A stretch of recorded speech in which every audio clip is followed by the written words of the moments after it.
maestro che fa? Strauss, no, il cosiddetto killer delle carceri. Adesso che qua ci scivola. Sì, che buono che l'ha fatto. Chi?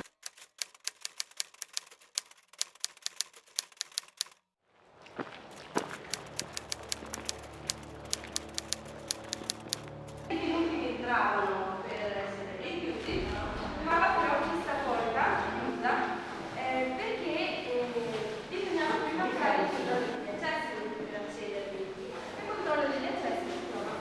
Ma c'erano dei vetri lunghi fino al soffitto. Ah, ecco. E la comunicazione avveniva via telefono. Ma come fanno a vedere nei film? Sì, sì. E infatti veniva tutto controllato con un sistema di cimici. Ah. Sì, cimici, certo. Come mi dicono, non quelle orientali, sì. Ma quelle... E i telefoni dove erano posti? Erano posti qui davanti. Di fatto quello che vi sto raccontando è il frutto di una raccolta di testimonianze durata un anno. E hanno in pratica chiesto alle persone che hanno vissuto qui, Come carcerati o come dipendenti? tutte e due le parti, per sapere come si viveva qui, per raccogliere abbastanza informazioni da poterlo raccontare, per raccontare una parte della storia di Peschiera. Se volete fare foto anche di là.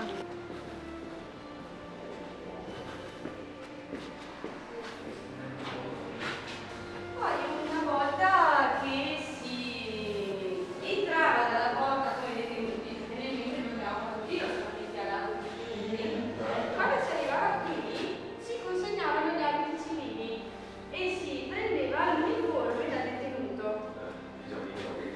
No, era verde. Era verde, due colori, Sì?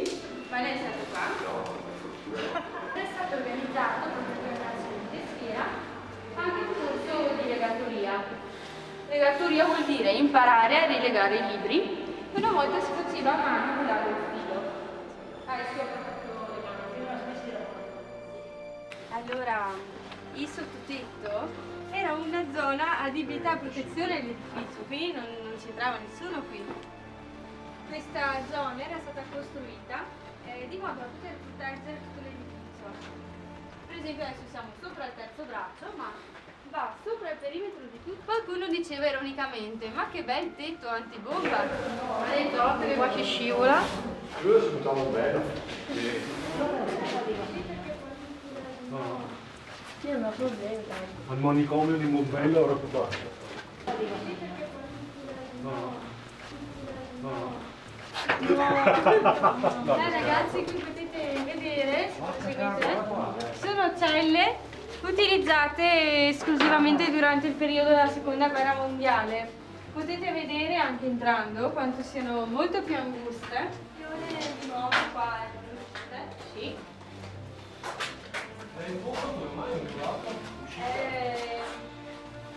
Hanno fatto dei lavori, poi state attenti perché lì in realtà non è molto in sicurezza.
C'è una leggenda che in quel pozzo sia caduta la figlia di un generale e che ogni tanto di notte si faccia qualche giro qui per la caverna. E si erano le prime testimonianze di Peschiera durante l'età del bronzo.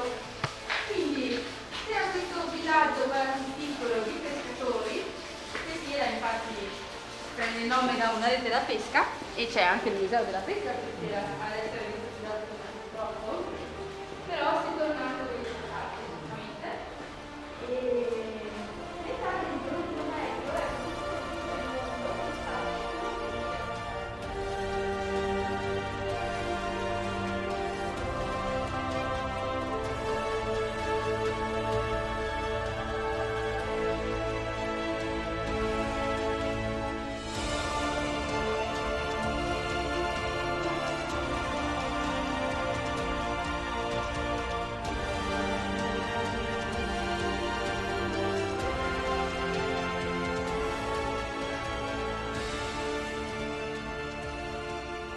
grazie a questa opera fortificatoria, Peschiera è diventata parte del patrimonio UNESCO questo luglio, giusto per sapere qualche curiosità.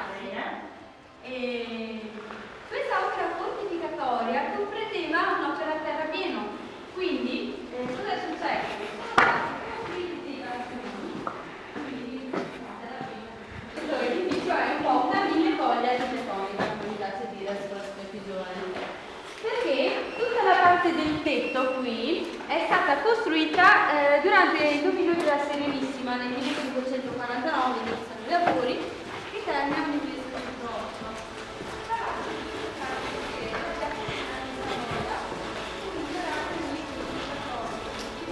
Di costruzione.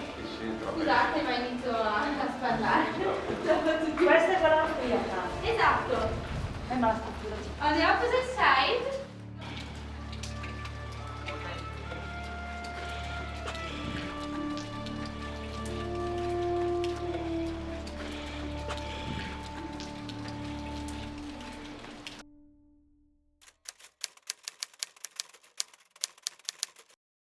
È andato via quello lì. Chi è che?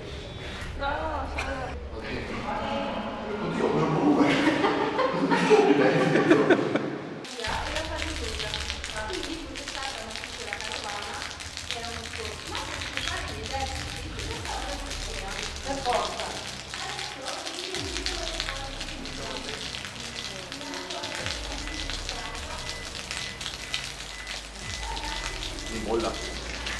60 lì. Ah!